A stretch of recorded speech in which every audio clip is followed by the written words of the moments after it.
Alright mga master, so uh, magandang araw sa inyong lahat mga master.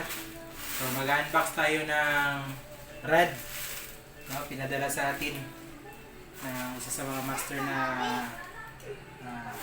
angler, no?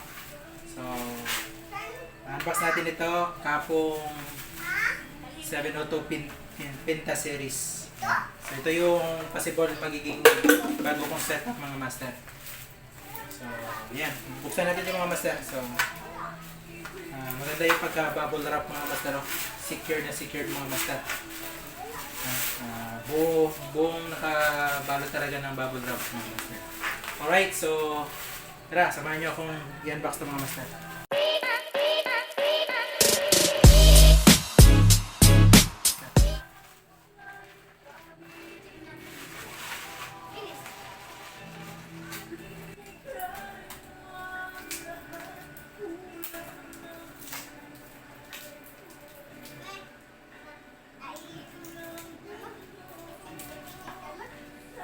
Ayan, so buksan na natin yung sa dulo mga master.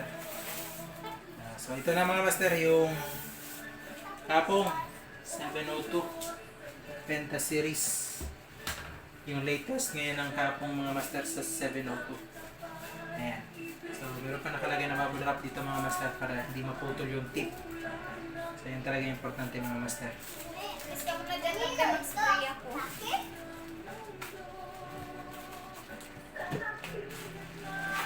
Doon ka muna kay daddy kayo mag-spray. So ayan mga master, yung ating natanggap na prize na sa parapol ni Master Yuki Pau.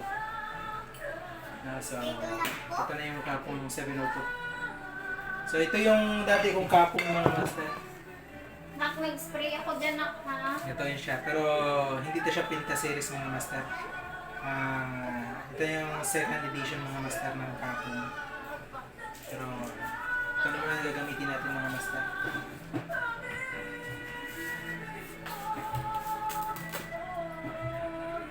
So ang kagandahan lang dito mga master, kasi maganda yung kanyang cover ng rod dahil naka ganito. Ibang type ng kanyang pagsirado ng kanyang cover. Unlike dito sa kapong 702 na second edition, dahil tinatali ng mga master nandito. So ito yung second edition ng kapong, then ito yung Pinta series ng kapong. Meron pa. Meron pa. So, Meron pa daw!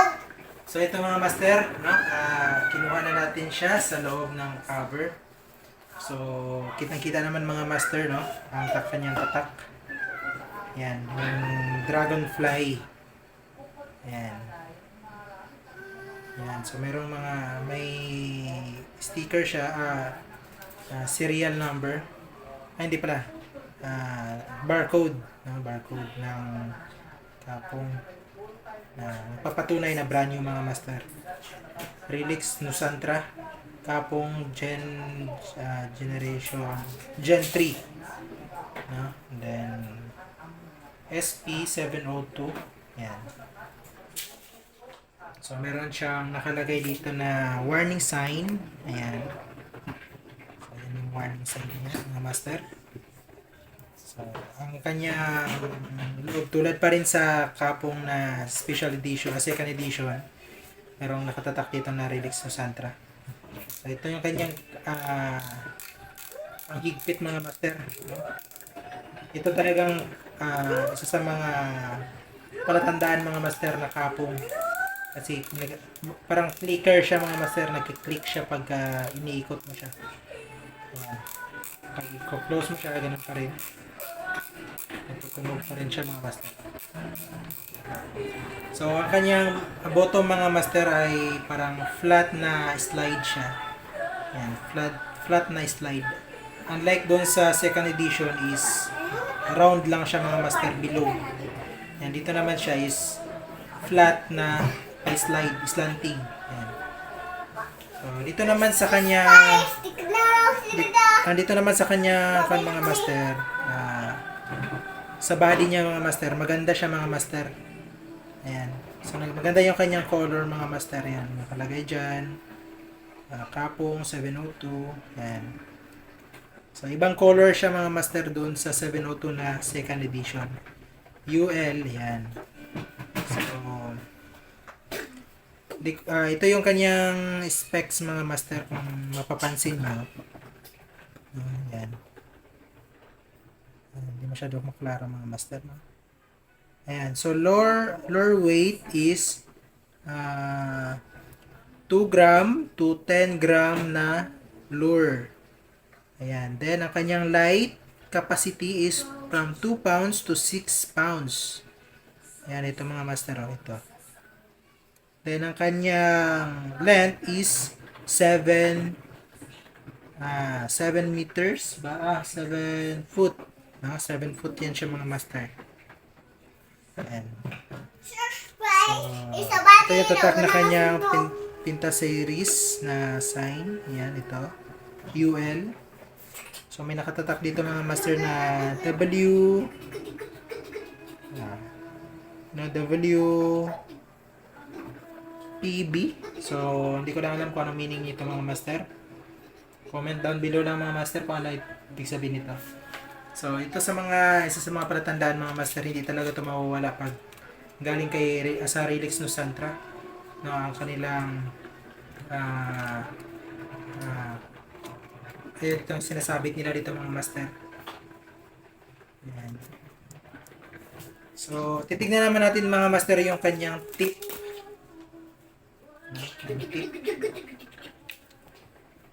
So, same like sa kapong second edition na ginagamit natin nung mga last vlogs natin mga master. So, same lang sila ng tip. Ayan. Ganito rin yung tip na katulad sa 702 na second edition. So, nagkaiba lang sila mga master sa body. Pero pagdating sa tip is halos magkaparehas na sila mga master. Carbon type. Ayan. Tapos maliliit yung kanyang mga rings. Ayan. So, ayan mga master. So, maganda yung rod mga master ng kapong 702 Pinta series mga master. Okay. So, ito mga master. 7 feet meters. 7 feet meters. 7 feet ang kanyang haba mga master. Napakagaan mga master. Ayan. So, bagay dito na reel mga master is any reel mga master na 800, 500 to 2,000 series mga master. Para masyadong gaan, bagay na bagay dito sa reel na to mga master. Sa rod na to mga master. So, ayan mga master, kung sa kapong na mga master, wala ang problema mga master. Sobrang 1 year na rin ako gumagamit ng, almost 2 years na rin ako gumagamit ng kapong mga master. Na yung 702 ko na second edition. Pero wala talagang issue o hindi kagad napuputol sa anumang isda no, na sa tabi-tabi mga master sa pagkakast.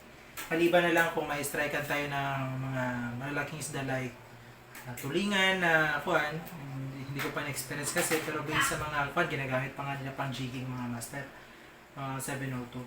Pero ito mga master ay napakaganda na rod mga master.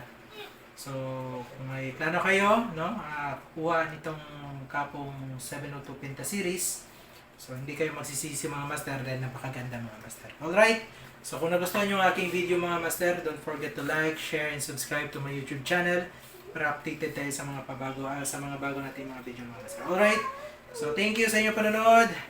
Peace on!